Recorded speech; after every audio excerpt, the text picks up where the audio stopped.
returns to Part 1. Part 1. You will hear some students discussing an assignment about zoos. Listen carefully and answer questions 1 to 5.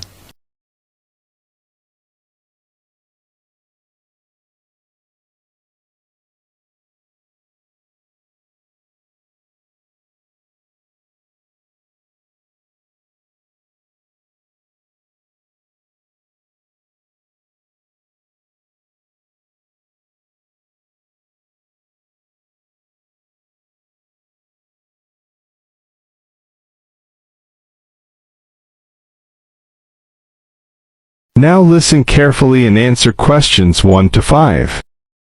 Hello, Brenda. How are you doing? Fine.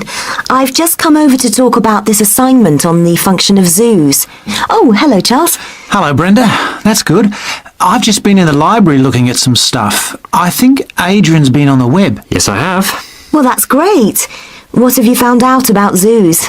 I've been looking into the history both of zoos and of keeping animals generally. I didn't think we had to do that. Yes, it was one of the topics we had to research. We definitely need to cover it, even if only briefly, I think. After all, people have kept animals for recreation and pleasure for centuries. The ancient Egyptians kept collections of animals, and of course the Romans kept animals for recreation. Ah, the Romans. That brings us to the general question of the treatment of animals and the mistreatment of them. Yes, but that's not our topic. We've been told to keep off that. Now, where were we? Our assignment is concerned with the purposes of zoos in general and in our modern era. We have to cover the history, but not in great depth. Our main focus is the scientific aspects of zoos and the work they do for conservation and so on. We mustn't forget the question of who pays for them. Zoos are hugely expensive places to run nowadays. There are the costs of feeding the animals, obviously, and security for the animals and the public. What happens if they escaped and so on? We have to ask what benefits we get from this. Adrian, I don't think you'll find we have to do that kind of thing at all. But I've been looking into all that and the social benefits of zoos. But what I mean is, that's not part of this assignment. All this financial and safety stuff is not necessary. We should stick to their purposes. Now, what have you found out, Charles? Well, I discovered that the World Association of Zoos and Aquariums was very helpful on this. I've got their website address here somewhere. I found out about the scientific research that zoos do. The other thing we should cover is the educational side of their work. The educational side is pretty obvious. I've got lots of stuff here about this and more references to websites and information. There's also the area of entertainment. What about that? He's got a point. I think we need to do some more research on that. Fine, but it sounds like we've covered the history and science angles pretty well. I agree. Let's leave those for now and plan some more study on the entertainment stuff. And let's do some more work on the conservation element. Now you have some time to look at questions 6 to 10.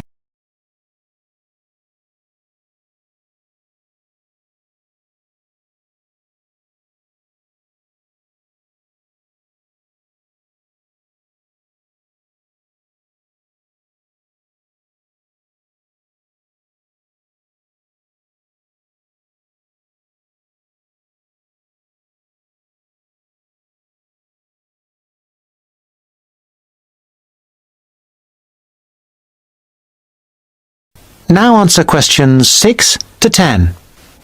Oh yes, the Arabian oryx is a classic case. The what? The Arabian oryx. It's like a deer, but white. That is, it has a white body, but brown legs, and long curved horns. It normally lives in the hot desert in the Arabian Peninsula. Anyway, in the 70s, the population declined, and in 1972, the last wild oryx was shot, and it became extinct in the wild. There were a few left in zoos in the United States, where there was a captive breeding program. This was so successful that in 1982, a small population was reintroduced into the wild. Hunting of wild animals was made illegal, and there are now about 300 in Oman. Although there was a big problem there, I believe. The population went up to about 450 in the 90s, and then illegal hunting did take place. The population crashed again, and the programs had to be restarted. But that's been successful, and there are now, I believe, as you say, several hundred in the wild. This is all available on the websites that Adrian has noted. There was a similar program in Saudi Arabia, and I think there are hundreds in the desert there now. We can use that as a definite success story. And what have you found out? Yes, what have you come up with? I'm going to the library now. Good. That is the end of part 1. You now have half a minute to check your answers.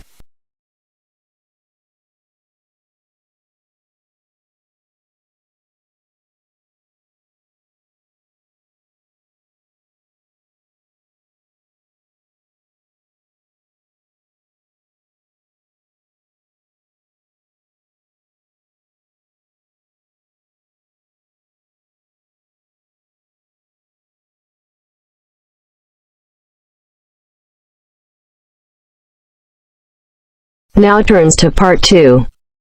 Part 2. You will hear a talk about societies and events at a university. First, you have some time to look at questions 11 to 16.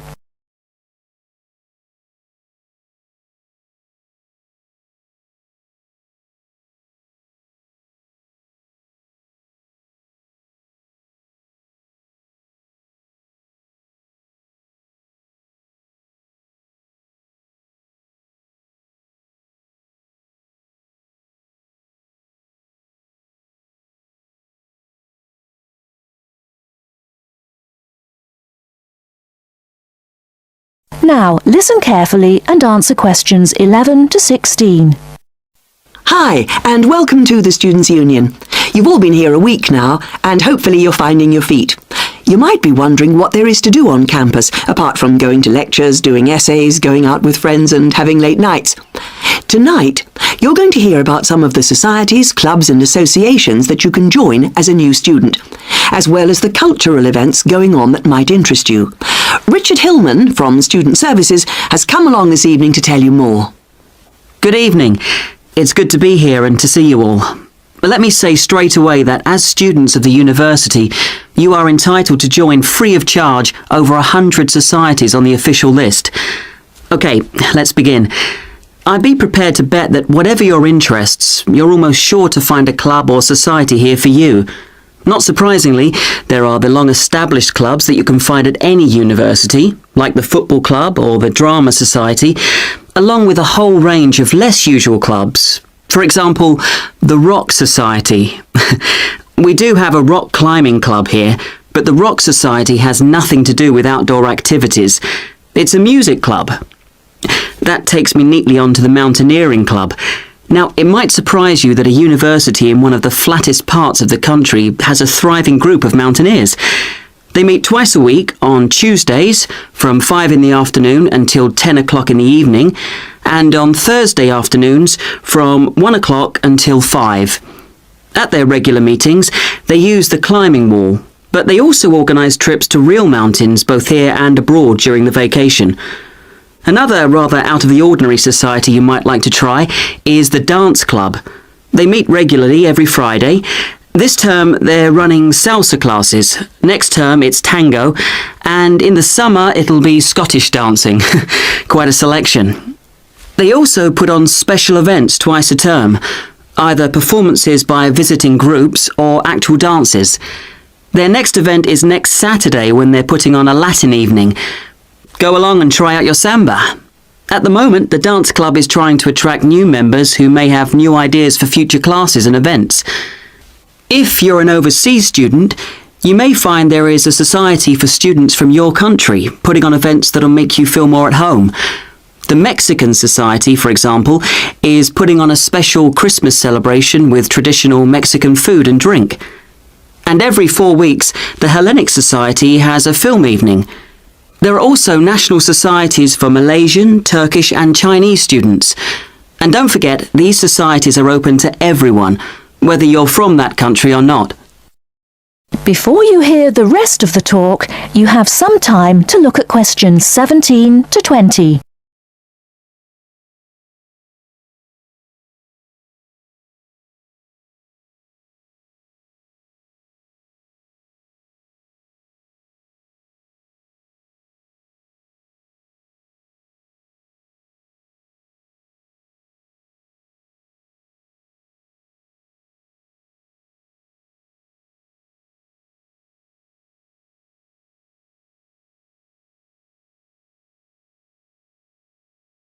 Now listen and answer questions 17 to 20. Finally, I'd like to say something about the flourishing arts scene here. This is centred mainly on the Lakeside Theatre and includes a full programme of music, theatre and visual arts. As far as visual arts are concerned, the University Gallery has exhibitions throughout the year. The work of local, national and international artists is regularly on display, as well as exhibitions featuring contemporary architects and designers. The university also has a permanent collection of modern Eastern European art on display. As well as the conventional theatre productions put on by visiting professional companies and student groups, there is a workshop studio which stages more experimental drama. And finally, music. Concerts catering for a variety of musical tastes include performances by visiting groups, as well as homegrown talent. The university has its own jazz band and choir. As with the other groups I referred to earlier, you're eligible to join these, but of course you will be required to go for an audition. So, there you have it. Obviously I haven't covered everything in this short introduction, but I hope I've given you a flavour of what's on offer here. That is the end of part 2. You now have half a minute to check your answers.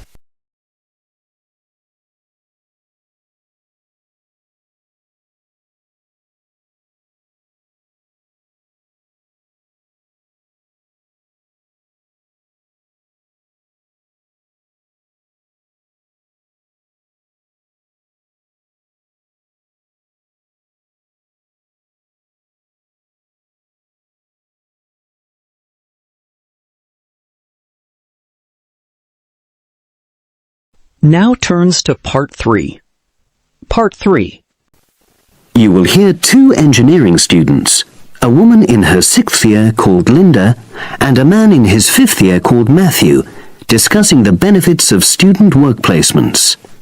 Before you listen, you have some time to look at questions 21 to 26.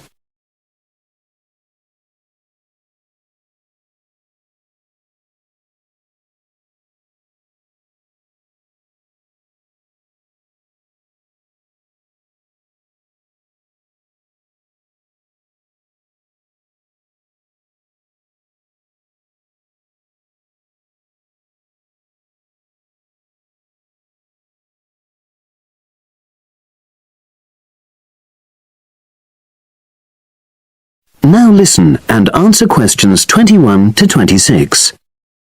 Hi, Linda. Can you spare a few minutes?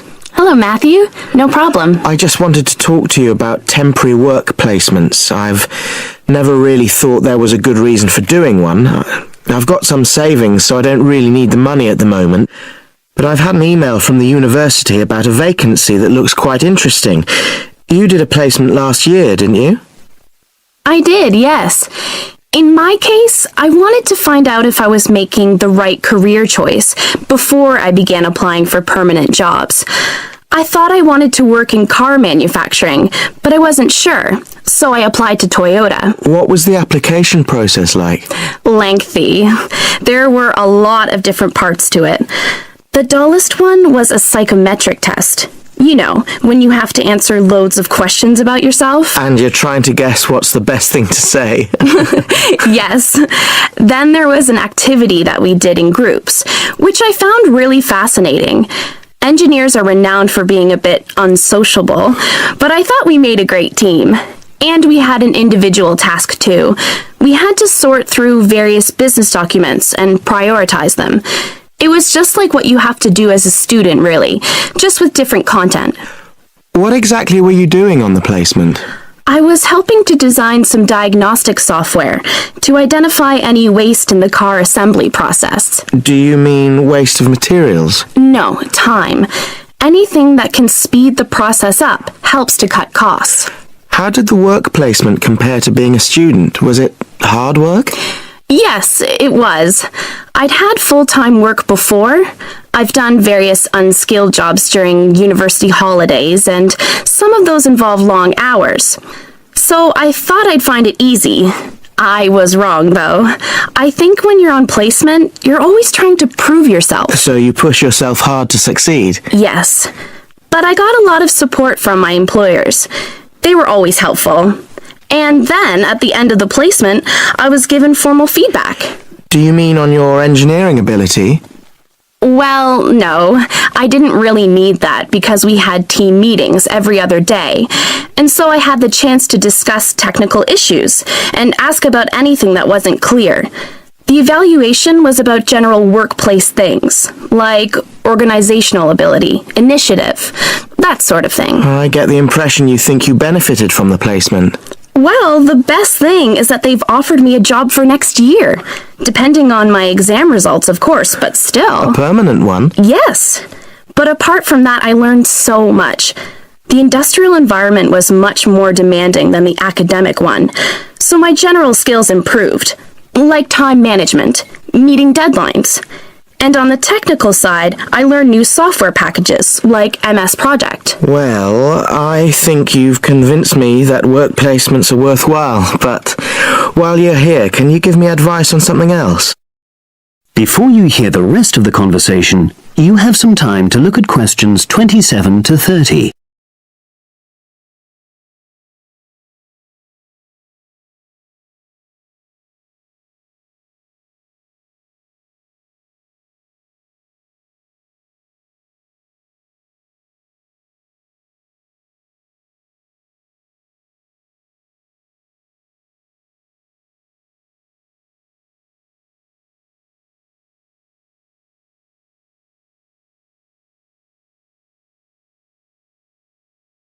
Now listen and answer questions 27 to 30.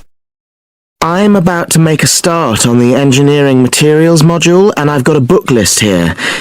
Can you have a quick look and tell me what you would recommend? That's if you can remember. Let's see. I do remember some of them. Yes, this one, The Science of Materials. I found the subject quite hard generally, but this book is very accessible, so it suited me. It doesn't cover everything, though. What about this one then? Materials engineering. Oh, yes. I do remember that.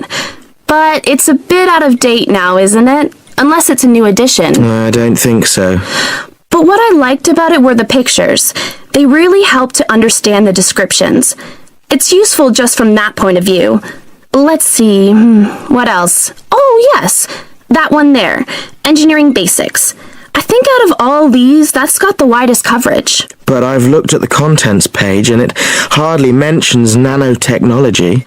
Yes, you're right. The evolution of materials does, though. It's a recent publication, so it covers all the latest developments. It's a bit thin on the 1960s, though, and that decade was quite important. Well, it sounds as if they all complement each other in some ways. I don't suppose you can lend me... That is the end of section 3. You now have half a minute to check your answers.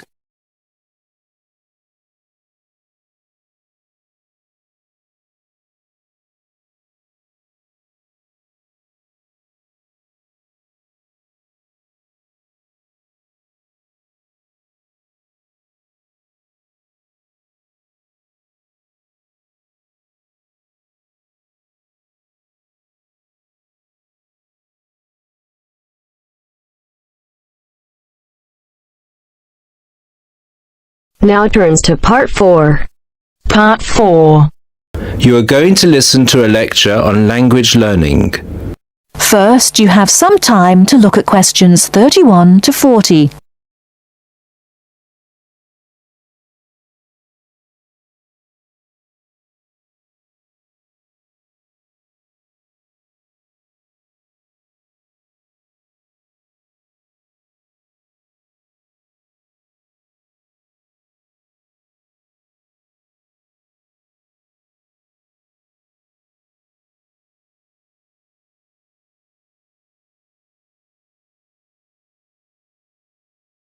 Now listen carefully and answer questions 31 to 40.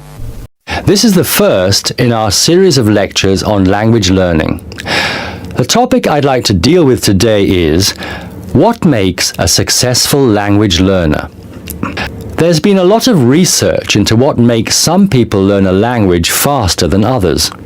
In this lecture, I'll summarize the main findings of the research into the subject. There are many factors that influence how quickly one learns a foreign language, of which exposure to the target language seems to be one of the most important factors to consider. It's this factor which determines the speed of learning a language, especially among those people who learn a foreign language outside the classroom.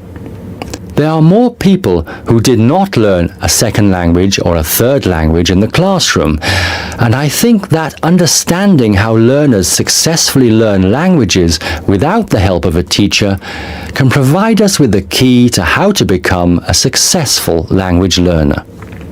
Let's look then at the characteristics of a successful language learner. Motivation seems to be one of the key factors. Research into motivation has identified two main types: instrumental motivation and integrative motivation. Instrumental motivation is the kind of motivation that encourages people to learn a language for practical reasons, such as getting a job or passing an examination. Learners with this kind of motivation intend to use the target language as a tool or instrument to help them achieve a goal. Integrative motivation is what encourages learners to learn a language in order to communicate and socialize with others who speak the language. The primary aim for learners with integrative motivation is to use the language to integrate and identify with the community that uses the language. Immigrants, or people who are married to speakers of another language, are motivated in this way. Although most people have mixed motivation, research into language learning and acquisition suggests that integrative motivation produces much better results and is an important characteristic of successful language learners. Personality is another important factor in language learning. One does not need to be an extrovert to learn a foreign language, but willingness to experiment and take risks is essential.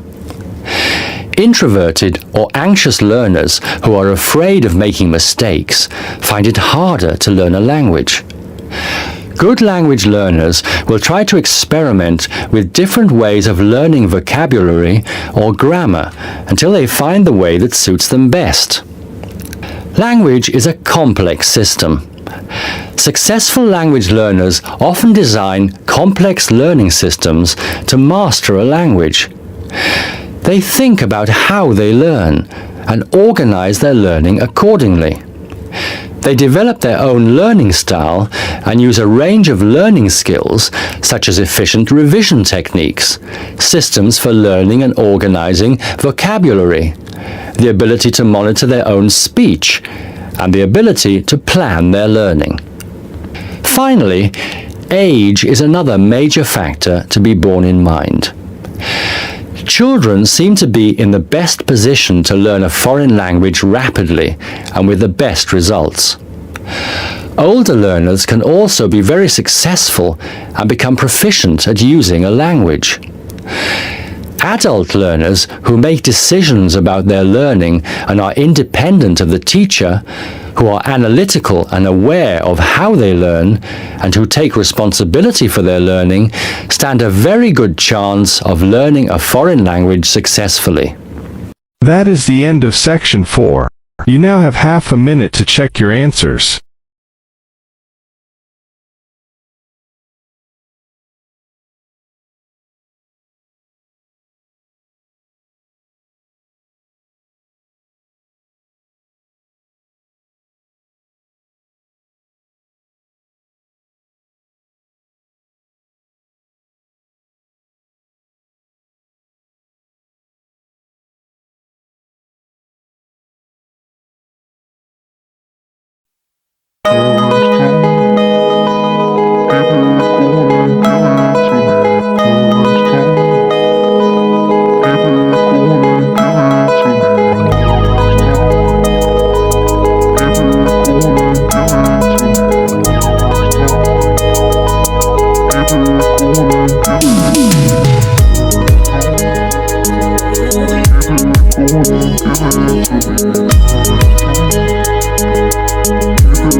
give it to